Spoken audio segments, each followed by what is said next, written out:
여러분 안녕하십니까? 어서와. 이런 예언은 처음이지. 셋째 날 시간이 되었습니다.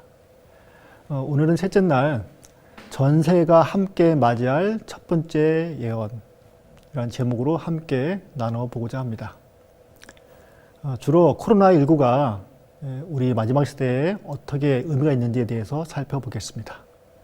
우리 주제 성경절을 함께 읽어보겠습니다. 베드로서 1장 19절입니다.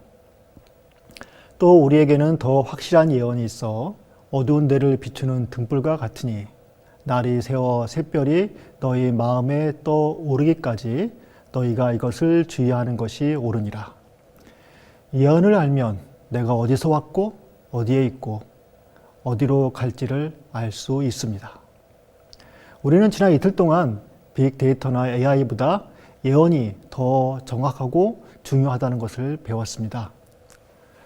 그것은 우리가 함께 읽은 말씀처럼 오늘날 우리가 겪는 어둠을 비추는 등불과 같습니다. 우리는 지난 2년이 넘게 코로나19로 인해서 어려운 시기를 보내고 있습니다.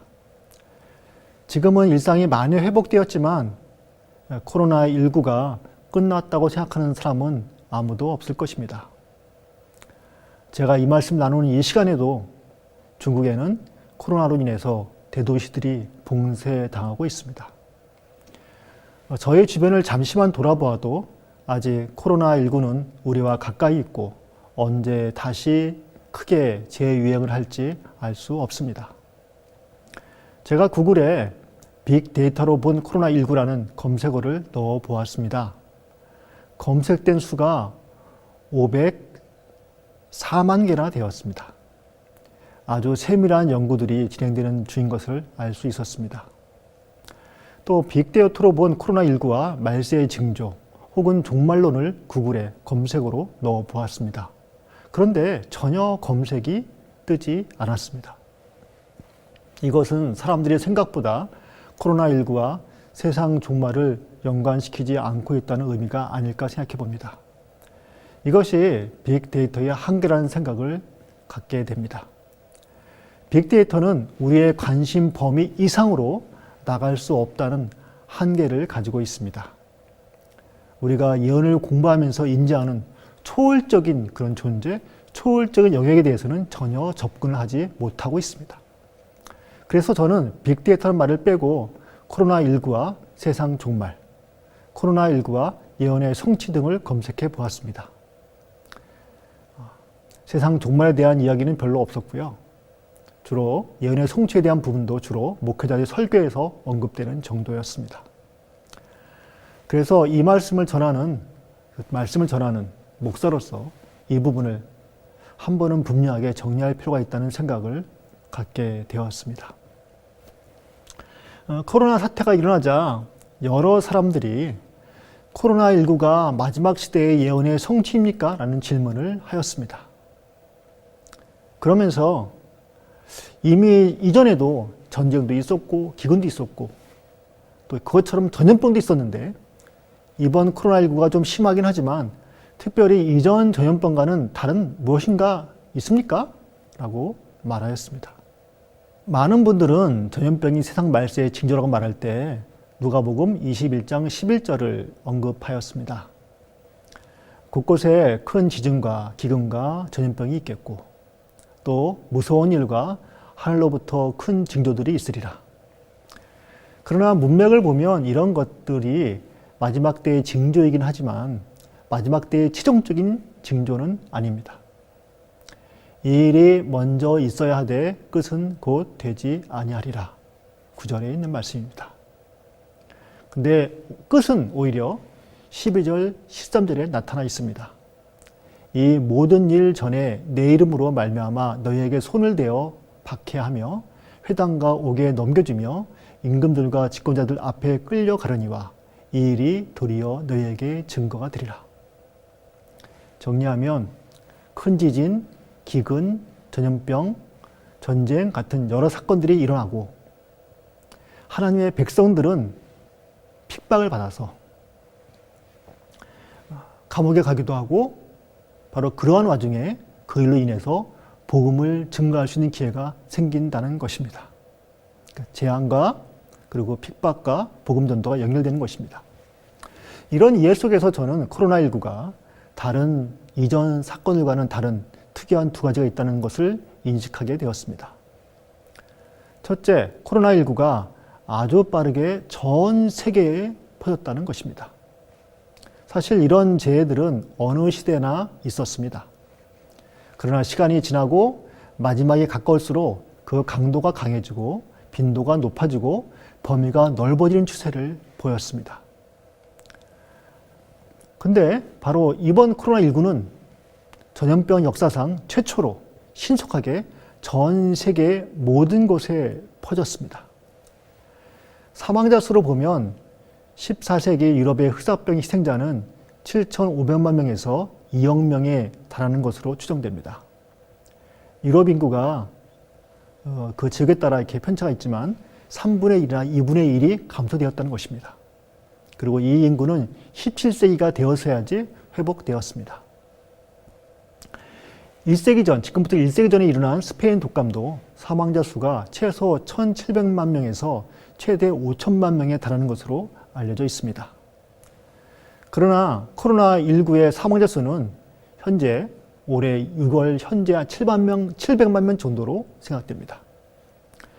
현대의학의 발전 등으로 사망자 수가 현저히 줄어들긴 하였지만 범위에 있어서는 과거의 전염병에 비해 압도적입니다. 북반구와 남반구를 망라하는 전 세계적인 전염병이었습니다. 2019년 12월 중국 후베이성 우한시에서 발병이 확인돼 그 이후로 정말 1년도 안 되는 기간에 전 세계로 퍼져나간 것입니다. 둘째는 국가가 전 국민을 통제할 가능성을 보여주었다는 것입니다. 제2차 세계대전 당시에 미국에서는 일본계의 미국인을 일본계라는 이유만으로 집단 수용소에 감금하였습니다. 9.11 사태 때에는 이슬람계 미국인들 불구하고 이슬람계라는 이유만으로 그들에 대해서 많은 통제를 시도하였습니다. 이렇게 세상은 특정한 집단을 통제한 역사를 가지고 있습니다. 그런데 코로나19 때에는 특정이 아니라 전 세계의 특정 대상이 아닌 전 세계의 전 국민을 통제하려는 시도가 있었습니다. 코로나19의 두 특징인 전 세계성과 국가가 개인의 자유를 통제할 가능성이 열렸다는 점은 예언을 연구할 때 매우 중요한 고려 사항입니다. 성경의 예를 보면 첫째, 세상이 종말적인 상황일 때 전 세계적인 재앙이 일어납니다. 대표적인 것이 노아 홍수 사건입니다. 온 세상이 부패하자 하나님은 물로 세상을 심판했습니다. 이것은 앞으로 종말이 가까울수록 전 세계적인 사건이 일어날 수 있음을 말해 줍니다. 둘째, 재앙이 사람들을 통제로 몰아가는 원인과 이유가 될 때 인간의 자유는 제한받을 수 있다는 것입니다. 전체 공동체의 안녕과 안전을 위한다는 명분으로 개인의 자유, 특히 신앙과 양심의 자유가 위협을 당할 수 있게 되었습니다. 우리는 이러한 모습을 이번 코로나 사태에서 분명하게 확인할 수 있었습니다. 많은 교회들이 자발적으로 혹은 주변의 압박으로 인해서 문을 닫아야 하였습니다. 어떤 단체들이 극단적으로 법을 지키지 않고 자기 마음대로 한 것도 사실입니다. 그러나 종교 단체들을 위한 사전 협의도 없었고요. 보상도 없었습니다. 물론 제가 섬기는 교회도 국가의 법을 잘 준수하였습니다. 그리고 온라인 예배를 상당 기간 시행하였습니다. 그러나 온라인 예배를 준비하기 위한 긴 공백 동안 저희들은 혼란을 겪었고요. 그 비싼 장비를 준비할 때도 어떤 도움도 국가에서 받지 못했습니다. 그저 통지로 이 법을 위반하면 벌금을 300만 원 이렇게 받을 수 있다는 통지만 받았습니다. 헌법에 명시된 양심의 자유와 종교의 자유에 대한 고려는 거의 없었습니다. 제가 여기서 말하고 싶은 사실은 어떤 조치가 옳은가에 대한 부분이 아닙니다. 재앙이 임할 때 우리가 그토록 중시하는 개인의 자유가 공익이라는 이름으로 무시당할 수 있다는 사례가 전 세계에서 공공연하게 일어났다는 것입니다. 그리고 앞으로 이러한 일은 더 심해질 가능성이 생기게 되었다는 것입니다. 지상에 살고 있는 사람들이 한 사람도 예외 없이 함께 맞이한 성경상의 예언이 있습니다. 첫 번째가 앞에서 언급한 노아 홍수 사건입니다. 노아 홍수 즈음에 온 세상은 죄악으로 가득했습니다. 사람들이 생각하는 모든 계획이 악하였습니다. 사람들의 모든 행위가 부패였다고 창세기 6장 5절과 12절은 말하고 있습니다. 하나님이 노아에게 이르시되 모든 혈육 있는 자의 포악함이 땅에 가득함으로 그 끝날이 내 앞에 이르렀으니 내가 그들을 땅과 함께 멸하리라. 창세기 6장 13절에 있는 말씀입니다. 온 세상이 포악해지면 어떤 일이 세상에 벌어지겠습니까? 저는 인생은 아름다워라는 영화를 기억합니다. 제2차 세계대전에서 수용소에 갇힌 한 사람이 같이 갇힌 그 아들을 위해서 희생당하는 그 얘기가 코믹하게 그려진 그런 영화입니다. 보신 분들도 많이 계실 것 같습니다. 우리는 제2차 세계대전 당시에 아우슈비츠 수용소 등에서 벌어진 악행을 들어서 알고 있습니다. 그런데 내가 만일 그 수용소의 독일군이었다면 어떻게 행동했을까라고 생각해 보았습니다. 제가 만일 그런 행동들을 유대인들을 죽이고 하는 그런 행동들이 잘못된 행동이라고 생각했을까요? 온 세상이 포악해지면 당연히 우리의 자유는 제한당할 수밖에 없습니다. 우리는 그것을 구조적인 죄악이라고 부르기도 합니다. 이렇게 전 세계적인 부패와 자유의 억압은 동전의 양면처럼 함께 나가는 것입니다. 그런 폭압적인 분위기에서도 노아가 당시에 배를 짓는 행위는 정말 하나님에 대한 절대적인 믿음이 없다면 할 수 없는 행동이었습니다. 성경은 마지막 때가 노아의 때와 같을 것이라고 말합니다. 마태복음 24장 37절의 말씀입니다. 노아의 때와 같이 인자의 임함도 그러하리라. 위의 본문은 세상의 마지막 때, 바로 그때 노아의 때와 같은 일이 벌어질 것이라고 말하고 있습니다. 그것이 구체적으로 언제일지 예수님께서 하신 말씀을 살펴보도록 하겠습니다. 노아의 때를 언급한 마태복음 24장은 제자들이 주의 임하심과 세상 끝에는 무슨 징조가 있사오리까라고 질문하자 예수님이 대답하신 내용을 담고 있는 장입니다. 그리고 그 말씀 중에서 결정적으로 마지막을 언급한 구절은 14절과 15절입니다. 읽겠습니다. 이 천국 복음이 모든 민족에게 증언되기 위하여 온 세상에 전파되리니 그제야 끝이 되리라. 그러므로 너희가 선지자 다니엘이 말한 바 멸망에 가증한 것이 거룩한 곳에 선 것을 보거든 그때 유대에 있는 자들은 산으로 도망갈지어다. 이 내용을 정리해 보면 첫 번째, 14절은 세상의 종말과 온 세상에 복음이 전파되는 것을 함께 묶어 놓았습니다. 두 번째는 그러므로란 말이 14절과 15절을 연결시켜 주는 거 보아서 두 구절은 연관성을 가집니다. 세 번째, 15절은 구체적인 사건을 언급합니다. 이 구절의 평행 구절은 누가복음 21장 20절입니다. 제가 읽어보겠습니다. 너희가 예루살렘이 군대들에게 에워싸는 것을 보거든 그 멸망이 가까운 줄 알라. 같은 내용인데 이렇게 다르게 표현된 것이죠. 누가복음의 예언은 로마 제국의 타이터스 장군이 예루살렘을 침공해서 60만 명의 이상이 죽고 유대 나라가 멸망한 것으로 역사적인 구체적인 사건으로 성취되었습니다. 그러나 그 사건은 범위가 유대에 국한되어 일어났고 이스라엘 민족에게는 마지막 사건이었지만 온 세상에 그런 일이 생기지는 않았습니다.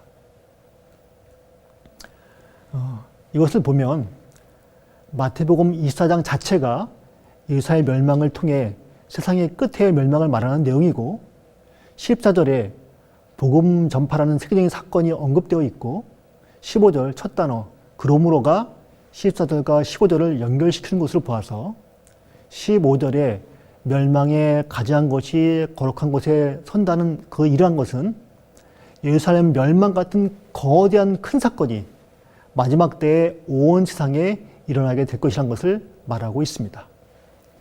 그리고 그 사건은 예루살렘 멸망같이 구체적인 역사적 사건이 될 것입니다.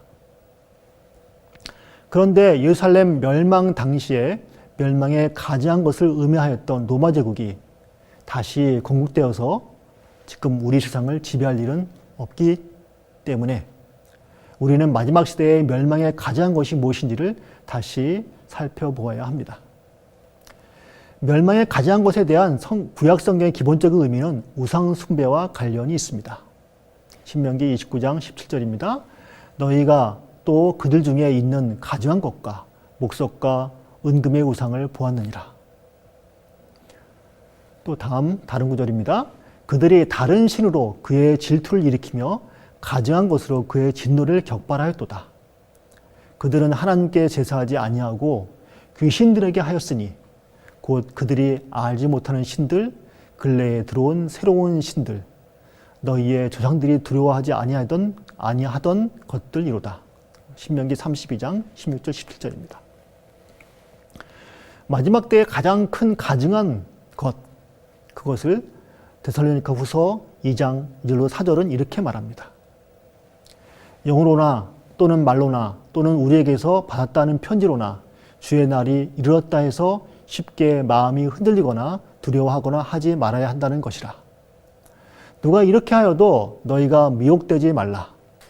먼저 배교하는 일이 있고 저 불법의 사람 곧 멸망의 아들이 나타나기 전에는 그날이 이르지 아니하리니 그는 대적하는 자라. 신이라고 불리우는 모든 것과 숭배함을 받는 것에 대항하여 그 위에 자기를 높이고 하나님의 성전에 앉아 자기를 하나님이라고 내세우느니라. 여기서 주의 날은 예수님이 재림하시는 날입니다.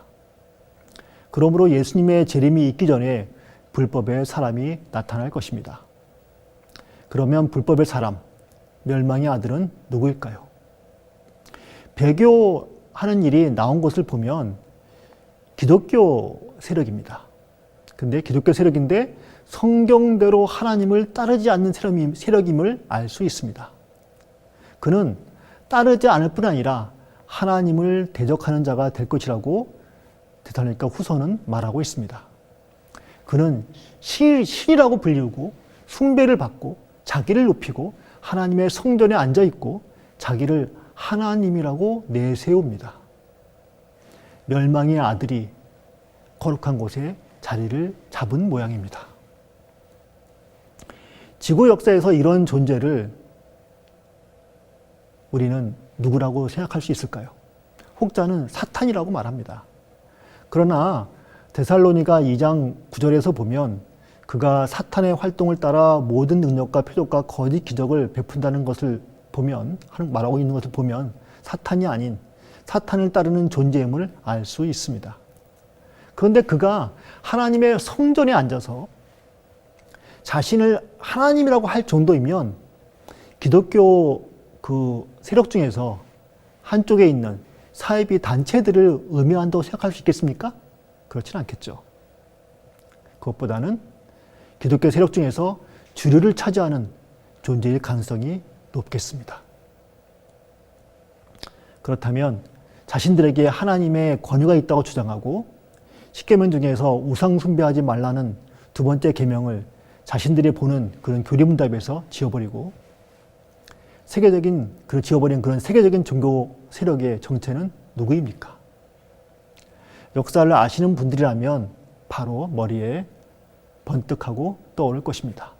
바로 로마 카톨릭입니다. 그들은 중세 천년 동안 기독교 왕국을 건설했습니다. 그런데 역사가들은 그 시대를, 기독교가 전 세계를 지배한 그 시대를 중세 암흑 시대라고 말합니다. 그리고 로마 카톨릭은 성경을 금서로 보지 못하는 책으로 지정했고 성모 마리아와 성인들의 상을 만들고 인간 사제들을 중보자로 내세우는 등 신적인 권위를 행사하면서 비성경적인 활동을 하였습니다. 데살로니가 후서 2장 8절을 보면 예수님이 강림하실 때에 그를 죽이고 패한다고 말하는 것으로 보아 이 세력이 예수님의 재림 때까지 존재하며 마지막 때에 또 한 번 크게 활동하리라고 말하고 있는 것 같습니다. 바로 이 로마 가톨릭 세력이 중세기처럼 마지막 때에 전 세계적으로 권세를 행사하게 될 상황에 대해서 마태복음 24장 15절이 멸망의 가장 것이 거룩한 곳에 서게 되었다고 예언하고 있는 것입니다. 아까 말한 사도 요한, 우리 어제 살펴본 사도 요한이 적은 요한계시록 13장은 이 세계적인 세력이 무엇을 할지를 구체적으로 보여주고 있습니다. 성경 말씀 읽겠습니다. 짐승 앞에서 받은 바 이적을 행함으로 땅에 거하는 자들을 미혹하며 땅에 거하는 자들에게 이르기를 칼에 상하였다가 살아난 짐승을 위하여 우상을 만들라 하더라. 그가 권세를 받아 그 짐승의 우상에게 생기를 주어 그 짐승의 우상으로 말하게 하고 또 짐승의 우상에게 경배하지 아니한 자는 몇 이든지 다 죽이게 하더라. 그가 모든 자 곧 작은 자나 큰 자나 부자나 가난한 자나 자유인이나 종들에게 그 오른손에나 이마에 표를 받게 하고 누구든지 이 표를 가진 자 외에는 매매를 못하게 하니 이 표는 곧 짐승의 이름이나 그 이름의 수라.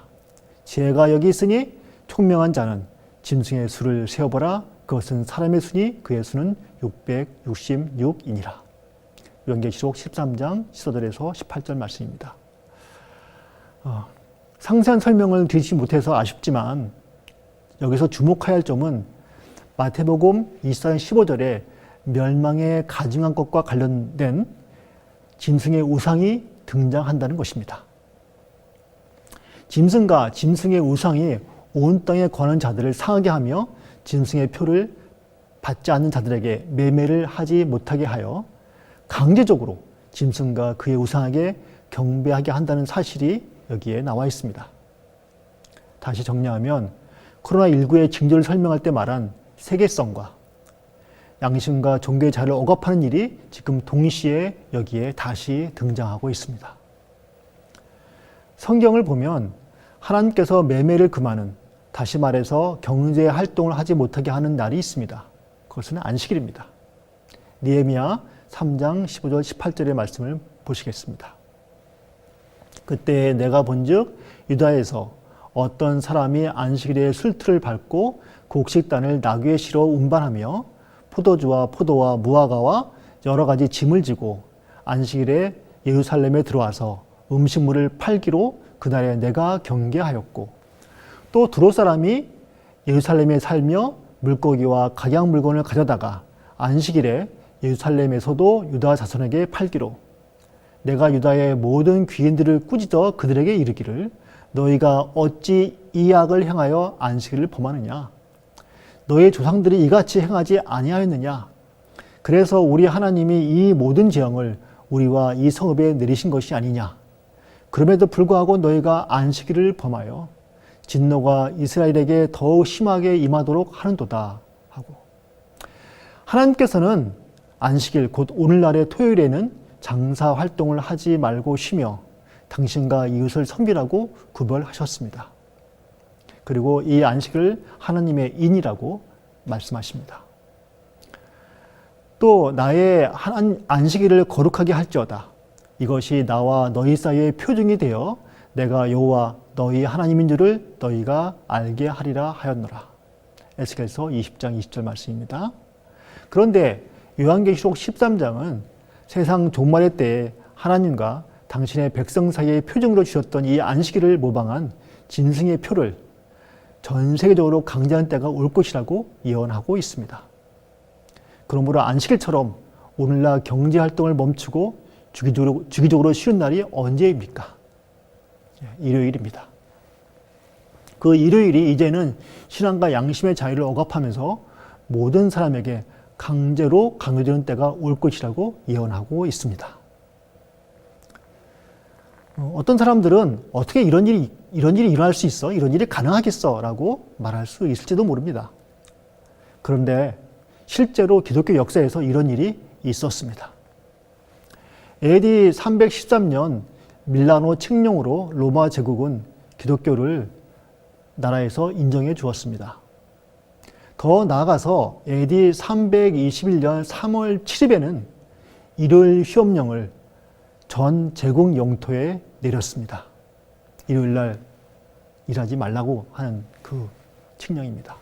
우리는 이것을 콘스탄틴 칙령이라고 말합니다.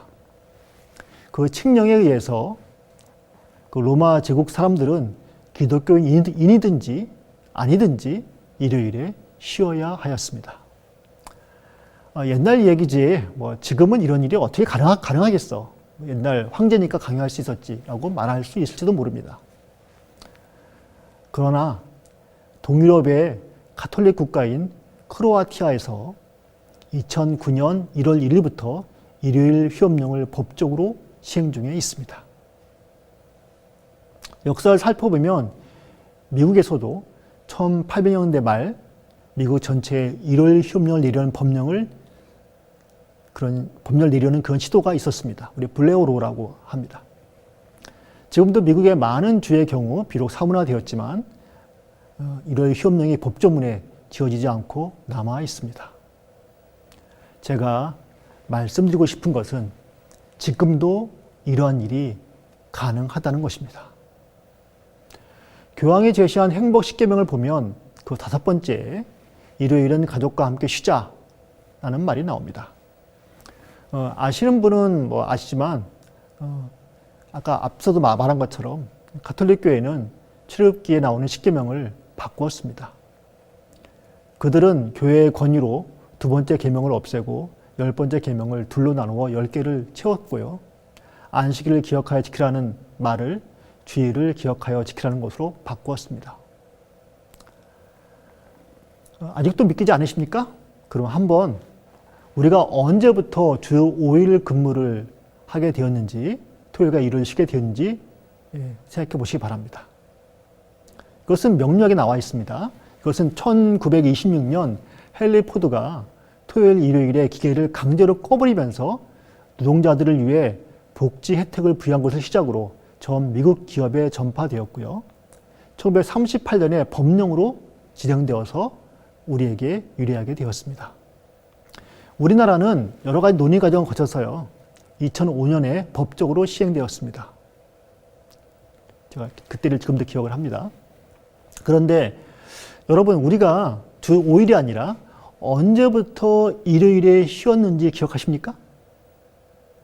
사람들은 생각보다 이 사실을 잘 모릅니다. 옛날 고대에는 국가적인 휴일이나 농사 지을 때 축제 때만 쉬었습니다. 정기적으로 일주일에 하루를 쉬는 것은 성경의 기록 외에는 나와 있지 않습니다. 10계명을 지키는 유대인만 종과 객을 포함해서 모든 사람, 짐승까지 지금의 토요일, 정확히는 금요일 저녁부터 토요일 저녁까지 안식일을 지켰습니다. 그리고 지금처럼 법으로 명시해서 일요일을 휴식일로 정한 것은 앞서 언급한 콘스탄틴 칙령 때였습니다. 그리고 지금은 어느 사이에 이슬람권을 빼고서는 거의 모든 세상이 일요일에 쉬고 있습니다. 우리도 모르게 일요일이 법적 휴일이 되어서 우리 모두가 함께 쉬고 있는 것입니다.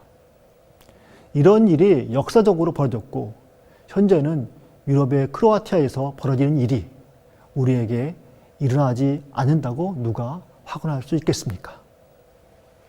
성경은 분명히 이런 일이 일어날 것이라고 예언하고 있습니다. 예수님께서 우리가 사는 시대에 이러한 일들이 일어날 것이라고 예언을 통해서 미리 알려주시는 이유가 있습니다. 우리 누가복음 21장 28절 쉬운 성경에 있는 말씀입니다. 이러한 일이 일어나기 시작할 때 일어서서 너희의 머리를 들어라. 이는 너희의 구원이 가까이 오고 있기 때문이다. 하나님께서는 미리 노아 방주를 준비해서 홍수로부터 구원받을 수 있는 사람들은 누구나 구원받게 해 주셨습니다. 예루살렘 성이 멸망할 때도 역사의 기록을 보면 로마 군대가 AD 67년에 예루살렘을 포위했다가 아무런 이유도 없이 물러났습니다.